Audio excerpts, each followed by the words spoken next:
부산 남계TV 구약임액 8번째 포로 시대와 포로 귀환 시대입니다. 오늘은 월요일에 이어서 포로 귀환 시대의 이야기를 같이 나눠보겠습니다. 우리가 다시 한번 전체적인 그림을 한번 이해를 해봅시다. 분열왕국이 되었습니다. 이게 BC 930년경이라고 했습니다. 북이스라엘과 남유다로 나눴다. 이 두 나라가 BC 722년에 아수르에 의해서 멸망을 했고, 남유다는 BC 586년에 바벨론에 의해서 멸망을 하게 되어집니다. 그리고 남유다가 이 완전히 멸망하기 전에 세 번에 걸쳐서 바벨론으로 포로로 잡혀갑니다. 자, 그렇게 이제 포로로 잡혀가고 있었던 그 상황 속에서 바벨론이라는 나라가, 바벨론이 페르시아, 성경에서는 바사라고 되어져 있습니다. 바사. 바사에 의해서 멸망이 되어집니다. 539년 BC. 그래서 이제 바사 제국이 생겨나게 됩니다. 그래서 이 페르시아가 이스라엘을 이제 속국으로 만들고 난 다음에, 이 페르시아라는 나라는 바사라는 나라하고 똑같은 얘기입니다. 바사라는 나라는 이주 정책이 변합니다. 어떻게 변하느냐? 그 말씀이 있는 것이 대하 역대기하 36장 23절입니다. 제가 봉독해 드리겠습니다. 바사왕 고레스가 이같이 말하노니, 하늘의 신 여호와께서 세상 만국을 내게 주셨고 나에게 명령하여 유다 예루살렘의 성전을 건축하라 하셨나니, 너희 중에 그의 백성된 자는 다 올라갈지어다. 그래서 이 고레스가 왕이 되었을 때, 바사 왕이 되었을 때 모든 이스라엘 백성들에게 예루살렘으로 돌아가서 성전을 재건해라, 그렇게 이제 명령을 하게 되어집니다. 그래서 이스라엘 백성들이 다시 예루살렘으로 돌아가는 그 이야기를 기록하고 있는, 예루살렘으로 돌아가서 그들이 그곳에서 성전을 재건하는 이야기, 그 이야기를 기록한 책이 에스라와 느헤미야입니다. 사실은 이 두 권의 책은 이렇게 두 권으로 나눠있지만 실제로 옛날에는 한 권이었다, 이렇게 얘기를 합니다. 그래서 두 이야기는 자연스럽게 연결이 되어져 있다는 것을 우리가 볼 수가 있습니다. 이 이야기를 시작하는 에스라 1장 1절을 보면 이렇게 시작을 합니다. 바사왕 고레스 원년에 여호와께서 예레미야의 입을 통하여 하신 말씀을 이루게 하시려고 바사왕 고레스의 마음을 감동시키시매 그가 온 나라에 공포도 하고 조서도 내려 이르되, 이제 이스라엘 유대 백성들은, 유다는 다시 예루살렘으로 돌아가라, 이런 조서를 내려서 이스라엘 백성들이 이제 예루살렘으로 돌아가게 되집니다. 그게 이제 1차 귀환, 이렇게 우리가 설명을 합니다. 이게 에스라서 1장과 2장에 걸쳐서 설명을 하고 있습니다. 이 1차 귀환의 지도자는 스룹바벨이라는 그런 지도자입니다. 이 스룹바벨, 그러니까는 이 사람이 이끌고 이 이스라엘 백성 나라로 다시 돌아가는 해가 BC 538년경입니다. 그런데 이스라엘 백성들이, 유대가 바벨론에 처음 포로로 잡혀갔던 해, 그가 몇 년이냐면 605년경입니다. 그러니까 BC입니다. 그러니까 약 70년 후에 이들이 다시 포로에서 귀환을 하게 됩니다. 그래서 예레미야에 보면 70년 후에 너희들이 다시 돌아올 것이다, 그런 예언의 말씀이 이루어지고 있다. 그런 것을 우리가 볼 수가 있습니다. 자, 우리가 이제 이스라엘 백성들이 그래서 1차 귀환을 합니다. 그래서 이때 돌아와서 시작한 것이 뭐냐면 성전 재건입니다. 자, 이 성전 재건을 하고 있는 이야기가 이제 3장, 에스라 3장에서부터 시작이 되어지는데 4장에 가면 이들의 이 성전 재건을 반대하는 사람들이 등장합니다. 그게 누구냐면 사마리아인입니다.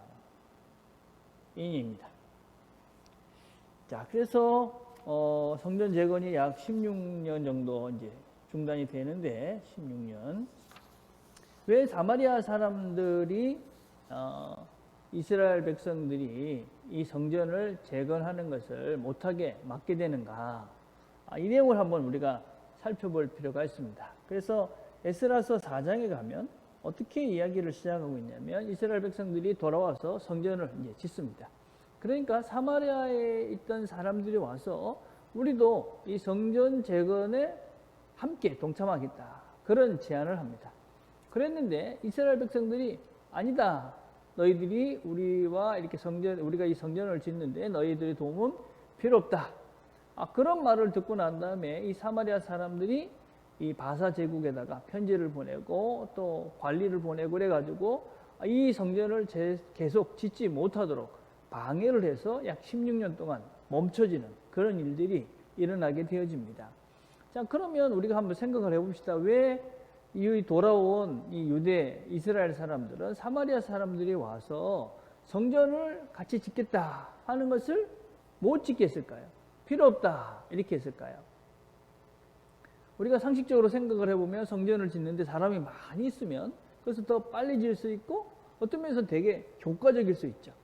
그런데 왜 굳이 너희들 필요 없다 그렇게 이야기를 해서 사마리아 사람들이 이 성전을 짓지 못하도록 방해를 하고 그래서 힘든 그런 시간들을 보내게 되었는가 하는 것을 우리가 생각을 해볼 필요가 있는 것이죠.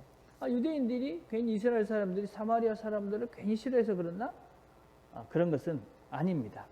우리가 한번 성경 스가랴서 4장 2절에 보면 스룹바벨과 족장들이 나와 이르되 우리도 너희와 함께 건축하게 하라. 우리도 너희같이 너희 하나님을 찾노라. 아수르 왕 에셀핫돈이 우리를 이리로 오게 한 날로부터 우리가 하나님께 제사를 드리노라. 어떻습니까, 여러분? 한번 이 본문을 다시 한번 제가 읽어드리겠습니다. 너와 같이 너희 하나님을 찾노라. 아수르 왕 에살핫돈이 우리를 이리로 오게 한 날로부터 우리가 하나님께 제사를 드리노라. 이스라엘 백성들과 같이 성전을 짓겠다고 찾아온 사마리아 사람들은 어떤 사람들입니까? 이 사람들은 북이스라엘이 아수르의 멸망을 당했을 때 아수르의 사람들을 이 사마리아 땅에 데리고 와가지고 그 사람들과 함께 살게 해서 혈통적인 그런 정통성을 있게 하고 이 아수르의 그런 문화들을 그대로 받아들여 가지고 어떤 면에서는 혼혈 문화를 갖게 됩니다. 이제 사마리아에다가 어떤 신전을 세워놓고 하나님이 아닌 다른 우상을 섬기고 있던 사람들이 이 사마리아 사람들입니다. 근데 이런 사람들이 와가지고 너희 하나님을 찾노라. 우리 하나님이 아니라 너희 하나님을 찾노라. 이 당시에 가장 일반적인 신론은 복합, 그러니까 다신론입니다. 여러 신들 중에 하나. 그래서 너희들이 지금 하나님이라는 분을 이렇게 성전을 짓는데 우리가 섬기는 여러 신들이 있는데 그 중에 너희 하나님도 우리가 섬기니까 와서 그 성전을 짓는 것을 도와주겠다. 그렇게 이야기를 하고 있는 것이죠. 그것에 대해서 뭐라고 이야기하느냐. 4장 3절에 보니까 스룹바벨과 예수와와 기타 이스라엘 족상들에 대해 우리 하나님의 성전을 건축하는데 너희는 우리와 상관이 없느니라. 바사왕 고레스가 우리에게 명령하시되 우리가 이스라엘의 하나님 여호와를 위하여 홀로 건축하리라. 이스라엘 백성들이 그 성전을 건축하는 가장 핵심적인 이유는 무엇이냐? 핵심은 무엇이냐면 이스라엘 하나님 여호와 그 하나님만을 위해서 성전을 짓는다. 이겁니다. 그래서 너희들이 여러 신들을 섬기는 그런 마음으로 또 다른 하나의 신을 섬기기 위해서 이곳에 와서 성전을 짓겠다. 그거는 우리가 용납할 수가 없다. 우리는 오직 한 하나님, 이 하나님만을 우리는 섬기기 때문에 너희들이 그 여러 신들 중에 한 명으로 우리 하나님의 성전을 짓는 것을 우리가 허용할 수 없다. 이렇게 이야기하는 것이죠. 자, 그렇게 성전을 짓지 못하게 하니까 이 사마리아 사람들이 방해를 하는 것이죠. 그래서 그런 것들을 보면 이들의 의도가 그렇게 긍정적이지는 못했다 하는 것들을 우리가 볼 수가 있습니다. 그래서 우리가 이제 한번 생각을 해봐야 되는 거죠. 효율성을 따지면 이 사람과 같이 짓는 것이 맞죠. 그러나 효율성 때문에 사실 같이 지으면 결국 이들이 잃어버리는 것이 더 많이 생길 수도 있다. 자, 그다음에 두 번째가 이제 2차 귀환 시대입니다. 자, 2차 귀환 시대는 7장, 에스라서 7장부터 이제 10장까지 약 80년 후에, 그러니까 1차 귀환 후에 80년 후에 이제 오게 되어집니다. 이때 이 1차 귀환과 2차 귀환 그 사이에 쓰여진 책이 뭐냐면 에스더입니다. 에스더. 이 사이에 있었던 사건이 이제 에스더죠. 나중에 이제 우리가 생각을 해봅시다. 자, 그러고 난 다음에 이제 이 에스더가 왕후가 되고 난 다음에 2차 포로 귀환이 이루어집니다. 약 성경에 1,500명 정도를 데리고 돌아왔다. 이렇게 이야기합니다. 그러고 난 다음에 이제 이 사람이 돌아와서 여러 가지 에스라가 종교 개혁을 하게 되어지죠. 자, 그다음에 3차가 있습니다. 3차는 느헤미야입니다. 느헤미야. 지도자는 느헤미야고 이때는 역시 BC 445년경이다. 보통 이제 학자들은 이야기를 합니다. 느헤미야가 이제 유대의 총독으로 오게 되는 것이죠. 왜 유대 통적이 필요하냐? 그 전에는 유다가 사마리아의 총독에 이렇게 지배를 받았습니다. 그러니까 여러분 이제 그림은 이제 페르시아라는 나라의 속국들입니다. 근데 그 중에 이제 총독을 파송해서 그 나라를 다스리는 거죠. 근데 이제 그 전에는 사마리아와 유다의 한 총독이 있었는데 이제 느헤미야를 보내서 유다는 이제 느헤미야가 그 나라를 다스리게 하는 총독으로 다스리게 하는 이런 시스템으로 이게 이제 바뀌어진 것이죠. 자, 그래서 이제 이 에스라와 느헤미야가 개혁을 하게 되집니다. 개혁. 어떤 개혁을 하게 되느냐? 첫 번째는 율법책을 찾아서 낭독하고 회개합니다. 개혁의 첫 시작의 첫 발짝은 항상 성경이고, 그죠? 그 말씀을 읽고 그다음에 이제 회개하는 것이죠. 두 번째는 이제 귀환자의 거주지를 정합니다. 여러분 토지 땅은 항상 구약의 아주 중요한 컨셉인데 개념 중에 하나인데 이 토지 땅의 기본적인 생각은 땅은 하나님의 것이다. 그래서 이거는 내가 소유하는 것이 아닙니다. 나누는 것이죠. 그래서 나누는 대로 내가 받는 것입니다. 그리고 가면 돌려주는 것입니다. 그래서 토지를 나눴다는 것은 이제 그런 모든 부의 너의 삶의 근거는 하나님이 주신 대로 너희들이 받는 것이다. 이런 이제 사상이 기본적으로 이제 전제가 되는 것입니다. 그래서 느헤미야와 에스라가 이 백성들을 다 그 땅 거주할 곳을 정해서 이렇게 나누게 되는 것이죠. 자, 세 번째는 이제 인구 조사를 하게 됩니다. 여러분 다윗의 인구 조사는 자기의 힘을 확인하기 위해서 인구 조사를 합니다. 그런데 이 에스라와 느헤미야의 인구 조사는 하나님의 보호하심, 인도하심, 실제를 확인하는 것입니다. 하나님이 우리를 이렇게 인도해 주셨다 하는 것을 확인하는 것이 인구 조사입니다. 네 번째 이들이 뭐하냐면 초막절을 지킵니다. 초막절. 초막절은 이스라엘 백성들이 하나님의 구원을 확인하는 것이잖아요. 그죠? 그 다음에 다섯 번째는 레위 지파를 회복합니다. 그래서 예배를 다시 한번 회복하는 그런 일들을 하게 되죠. 그래서 말씀으로 시작된 이 모든 개혁은 이제 예배로 정리가 되는 이런 것들을 우리가 볼 수가 있습니다. 우리가 성경을 보다 보면 에스라 2장에 보면 돌아온 자들의 이름들이 쭉 나오는 것들을 볼 수 있습니다. 왜 이 이름들을 기록하고 있는가? 되게 중요한 의미가 있는 것입니다. 첫 번째는 위대한 믿음의 선조들을 기록한 것입니다. 여러분, 돌아오는 건 쉽지 않았습니다. 70년, 150년 이렇게 시간을 보냈었는데, 그곳에서 정착하고 살고 있었는데 이들이 돌아온 것이죠. 대단히 많은 그런 희생을 하고 돌아온 사람들, 믿음의 선배들, 그들의 기록들을 남겨놓은 것입니다. 두 번째, 이들이 이 명단을 이렇게 보면은 이들이 이제 순교를 위한 노력을 했다. 그래서 이들이 명단을 쭉 확인하면서 이들 중에 혼혈아, 그러니까 다른 사람들하고 결혼한 이런 사람들을 내보내죠. 쫓아보냅니다. 그래서 자신들이 이렇게 우리 자신들의 그런 신앙의 순교를 지키기 위해서 노력했다. 이런 것을 이제 기록으로 남겨놓고 있습니다.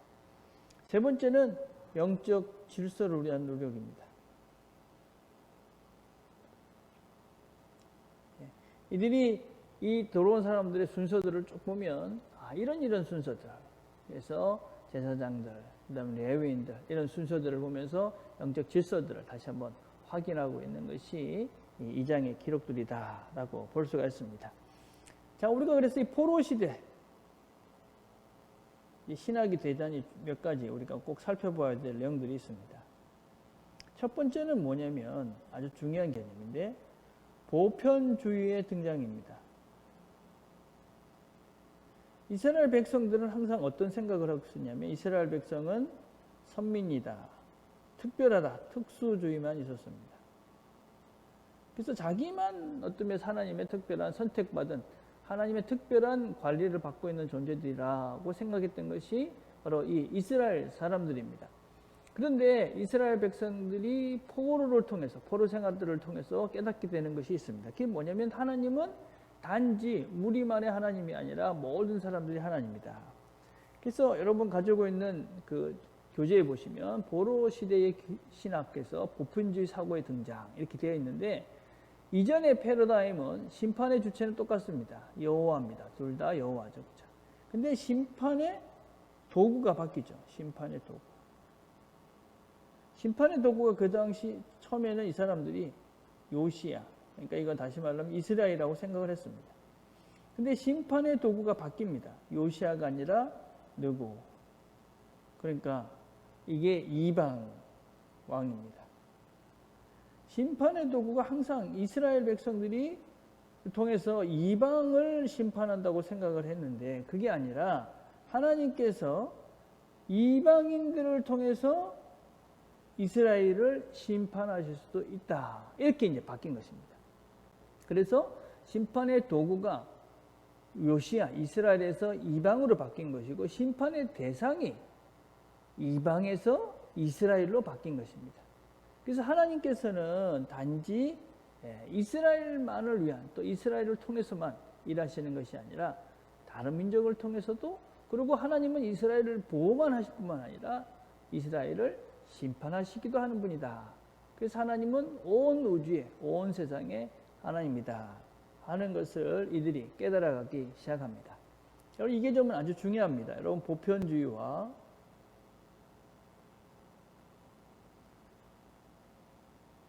특수주의라는 성경의 개념은 아주 대단히 중요한데, 우리가 항상 그 성경을 읽으시면서 성경은 모든 사람이 하나님이십니다. 그렇죠? 이걸 자꾸만 헷갈려가지고 하나님이 그냥 교회 다니는 분들만의 하나님이라고 오해하시면 안 됩니다. 하나님은 모든 사람이 하나님이십니다. 자, 그런데 하나님은 특별히 우리에 대해서 관심이 있으신 것이죠. 근데 우리에 대해서 믿는 우리에 대해서 특별한 관심을 갖고 계십니다. 믿는 자. 그런데 이거를 하나님은 나 자신만을 위해서 하나님이 나에게 관심이 있다, 이렇게 이해하시면 안 되는 거죠. 하나님 왜 나에게 특별한 관심을 갖고 계시는가? 나만을 위한 것인가? 그런 것이 아닙니다. 하나님 나에게 특별한 관심을 갖고 계시는데 왜 그러냐? 하나님이 나를 통해서, 그렇죠? 하나님께서 모든 사람에게 하나님의 그 모든 사람을 사랑한다는 것을 알려주기 위해서 나를 특별히 선택하신 것입니다. 잘 이제 들어보십시오, 여러분. 하나님은 나를 특별하게 선택하신 것입니다. 근데 왜 나를 특별하게 선택하느냐? 하나님은 모든 사람을 모두 다 그들을 사랑한다. 그들의 하나님이다 하는 것을 나를 통해서 하나님이 알려주시기 위해서 나를 선택한 것이죠. 그래서 하나님은 모든 사람의 하나님이신데 나를 통해서 그 하나님을 가르쳐주기 위해서 내가 필요한 것이죠. 그래서 이 특수주의라는 것과 보편주의라는 것은 충돌이 되는 것이 아니라 상호 보완적인 것이죠. 그래서 성경은 이 두 사상이 아주 조화롭게 다 드러나고 있다. 이런 사상들이 이제 포로 귀환 시대를 거치면서 이들이 이제 하나님이라는 분이 어떤 분인지 하나님의 큰 그런 모습들을 찾아간다라고 할 수 있습니다. 자, 우리가 또 하나 이제 우리가 이 포로 귀환 시대를 통해서 생각해 볼 수 있는 것은 성경에 대한 해석을 시작했다 하는 것입니다. 여러분 에스라를 보면 에스라라는 사람은 누구냐? 성경을 가르치고 성경을 해석한 사람이다. 그래서 성경을 가르치기 시작한 첫 번째 사람이 영구에서 가르치기 시작한 첫 번째 사람이 바로 에스라다 하는 것입니다. 그래서 7장 10절을 보면 이렇게 말씀하고 있습니다. 에스라가 여호와의 율법을 연구하여 준행하며 율례와 규례를 이스라엘에게 가르치기로 결심하였더라. 그래서 포로 귀환 이후 시대부터 이들은 하나님의 말씀을 연구하기 시작합니다. 공부를 하기 시작했다. 그리고 가르치기 시작했다. 그래서 우리가 에스라를 우리가 제사장이라고 그러죠. 학자다. 이렇게 이제 표현을 하죠. 아주 중요한 개념입니다. 자, 특별히 이 포로 귀환 시대를 보면은 이 말씀, 율법을 어디에서 가르치고 있는가 도 되게 중요합니다. 느헤미야 8장 1절을 보면 이런 말씀이 있습니다. 이스라엘 자손이 자기들의 성읍에 거주하였더니 일곱째 달에 이르러 모든 백성이 일제히 수문 앞 광장에 모여. 수문 앞 광장. 에스라에게 여호와께서 이스라엘에게 명령하신 모세의 율법책을 가져오기를 청하매. 여러분 보통 그 전까지만 해도 하나님의 말씀은 어디에서 전해졌을까요? 성전이었겠죠. 근데 지금은 하나님의 이 말씀이 어디에서 전해졌나요? 수문화 광장. 아주 큰 신학적 변화죠. 하나님 말씀이 단지 그냥 성전 안에 머무는 것이 아니라 광장에서 전파되어야 된다. 광장에서 사람들에게 알려져야 된다 하는 하나님의 말씀이 일상으로 그들의 삶 속으로 들어오는 구체적인 모습을 우리가 볼 수가 있습니다. 자, 그 다음에 또 하나만 더 살펴보면 성경을 해석하고 적용을 합니다. 자, 느헤미야서 8장 13절부터 18절 뭐 좀 긴 이야기인데 좀 정리를 하면 이들이 이제 그 초막절을 지킵니다. 초막절에 대한 얘기는 레위기 23장 42절의 말씀입니다. 그들의 거기서 성경에 너희들이 초막절을 지켜라 그밖에 나오지 않습니다. 그런데 이 초막절을 어떻게 지켜야 되는가 하는 실제적인 그런 실천을 구체적인 내용을 설명하면서 이렇게 초막절을 지켜라 그렇게 이야기를 합니다. 그래가지고 8장 14절을 보면 율법에 기록된 바를 본즉 여호와께서 모세를 통하여 명령하시기를 이스라엘 자손은 일곱째 달 정기에 초막에서 거할지니라. 자, 그러고 난 다음에 그 다음부터는 이제 어떻게 너희들이 하면 되느냐 하는 이야기를 이 에스라가 하고 있는 것이죠. 모든 성읍과 예루살렘 공포에 이르기를 너희는 산에 가서 감람나무 가지와 돌 감람나무 가지와 화석류 나무 가지와 종려나무 가지와 기타 무성한 나무 가지를 가져다가 기록한 바를 따라 초막을 지으라. 자, 그래가지고 이들이 그런 나무들을 가지고 와가지고 지붕 위에다가 뜰에다가 하나님 전에다가 숨은 광장에다가 이렇게 여러 곳에다가 초막을 짓고 그러고 난 다음에 그들이 이 초막절을 지킵니다. 그러니까 초막절을 지켜라 하는 그런 내용을 가지고 에스라가 이제 우리가 현실이 지금 이러니까 이렇게 하면 된다라고 구체적인 실천 방안을 이들에게 설명해서 그들이 실제로 지금 이 현장에서 어떻게 초막절을 잘 지킬 수 있을까 하는 것을 설명해서 가르쳐주고 있는 것이죠. 그래서 말씀 자체를 그냥 말씀 자체로 끝나는 것이 아니라 실제 적용으로 나아가는 그런 모습들을 에스라서 포로 교환 이후 시대에 우리가 볼 수 있는 것이죠. 왜 그러느냐? 여러분 초막절을 지켜라 하는 것은 BC 1500년에 주어진 말씀입니다. 지금 이들은 BC 400년, 그러니까 약 1000년의 기간이 있었던 것이죠.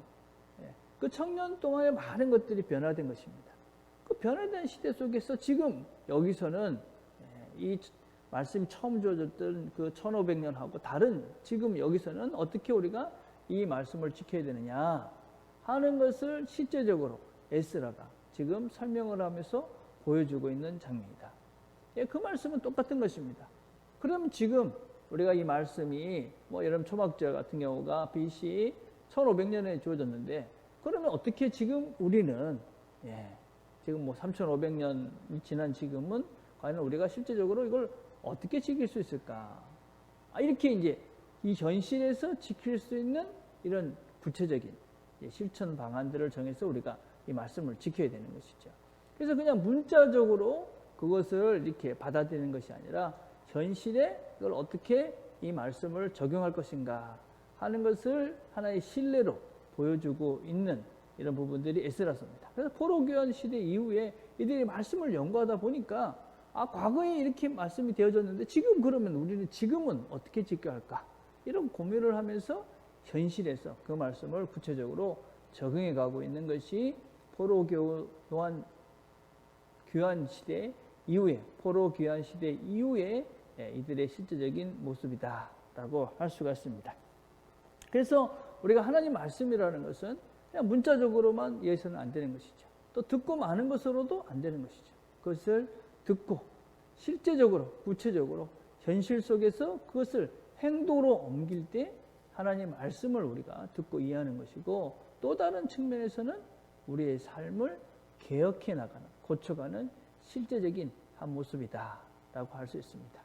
오늘도 여러분들께서 들으신 말씀들을 생각해 보시면서 실제적인 삶 속에서 내가 듣고 고쳐가야 될 그런 모습들이 무엇인지를 잘 찾아보시고 오늘도 하나님 말씀으로 나 자신을 고쳐가는 저와 여러분이 되기를 간절히 바라겠습니다. 기도하겠습니다.